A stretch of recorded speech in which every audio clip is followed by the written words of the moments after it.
The Goose That Popped Off by Michael Court. Illustrated by Kay Ann.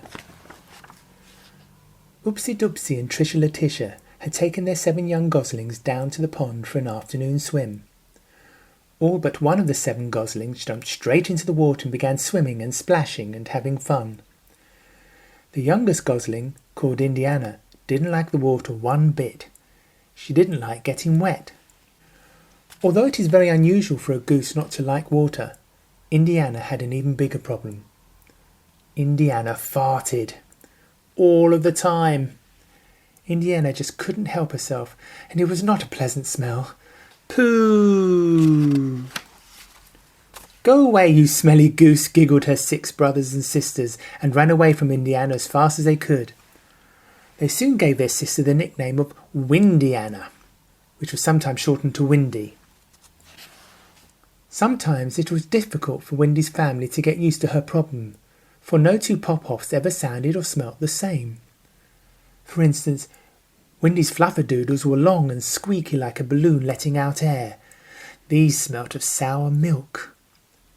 Windy's trumpings were deep and rumbling like the sound of a foghorn. These smelt of rotten eggs. Pooh! Windy's blow-off sounded like a thunderclap and smelt of buffalo poo. These stink bombs were the smelliest of all. Double poo! Windyanna couldn't be more embarrassed. Windyanna's mother, Trisha Letitia, tried to help her unhappy child. She put her daughter on a strict diet of fresh pondweed and oats, but it didn't seem to be working. Windyanna's bottom kept on popping and popping and popping, loudly and smellily. Pop, pop, popperty-pop, popperty-pop-pop, popperty-popperty-pop-pop, popperty-poo! You mustn't worry, Indianna, said her mother gently. Sometimes when you pass wind it may mean that you want to have a poo. It's all very normal. Trisha Letitia smiled and gave her daughter an encouraging hug.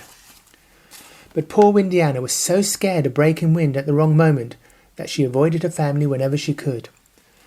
Soon Windyanna stopped playing with her brothers and sisters, and even though she loved to play hide and seek with them amongst the reeds, she stayed away from them. At bedtime, when her brothers and sisters were snuggled up together, Windy slept alone. What if she pooted in her sleep? And the more anxious Windy became, the more she popperty-pop-pop-popped. Pooh! Her father, Oopsie Doopsie, also told Indianna not to worry. Why, every living animal farts, he would say. We all do it. Perhaps your brothers and sisters don't fluff as much as you do, and perhaps their poppers are less smelly than yours, but they definitely smellify the air around them. Really? Asked Windyanna. Of course, my darling, said Oopsie Doopsie. In time you will learn to control your farting and only pop off when no one else is around. I do hope so, said Windyanna. But every now and then a sneaky puffer would slip out on the quiet. Pop, pop, poppity-pop, poppity-pop-pop, pop, pop, poppity-pop, poppity-poo! Oh no, cried Windyanna, and would flap her wings around her bottom to try and blow the smell away before anyone noticed. One sunny afternoon, Windyanna, Oopsie Doopsie, Trisha Letitia and her brothers and sisters went to the pond to have a picnic. After a tasty lunch, all of the family except Windyanna decided to take a nap beside a large oak tree. They soon fell asleep under the warm rays of the sun. As for Windyanna, she decided to go for a waddle instead, as she wanted to do another you-know-what. Not too far away from the oak tree was a large fox on the lookout for his next dinner.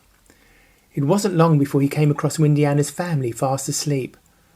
The fox couldn't believe his luck when he counted 2 large geese and 6 goslings together, for the fox liked nothing better than to eat goose. The fox licked his lips and quietly crept closer and closer to the sleeping birds. As luck would have it, Windyanna was coming back from her waddle when she saw the fox approaching. Windyanna began to honk as loud as she could to alert her mum and dad, brothers and sisters, of the danger.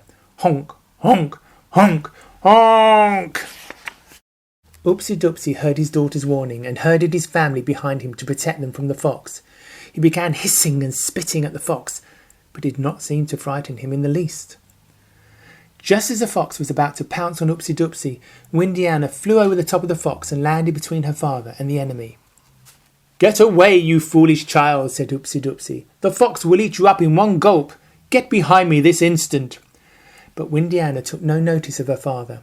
She turned her back on the fox, bent down and stuck her bottom up in the air.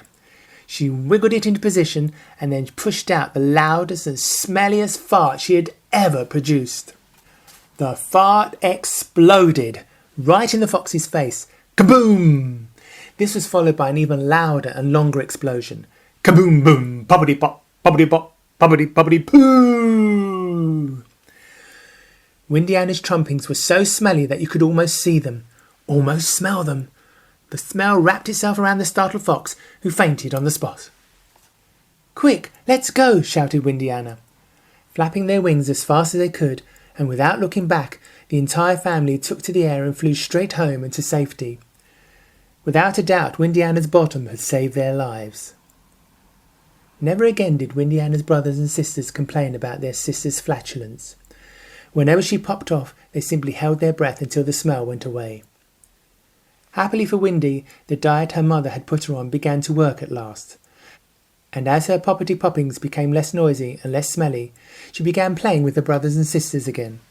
She even enjoyed playing in the water and watching the bubbles float to the surface as she and her siblings popped off together. Pop, pop, bubbly pop, bubbly, bubbly, poppity, poppity, pop, pop, bubbly, pop. Windyanna was very proud that she had saved her family from the fox, and she always tried her best only to pop off when her family was not around. But if danger lurked, she knew that her bottom was a very powerful weapon, and she was not afraid to use it. The end.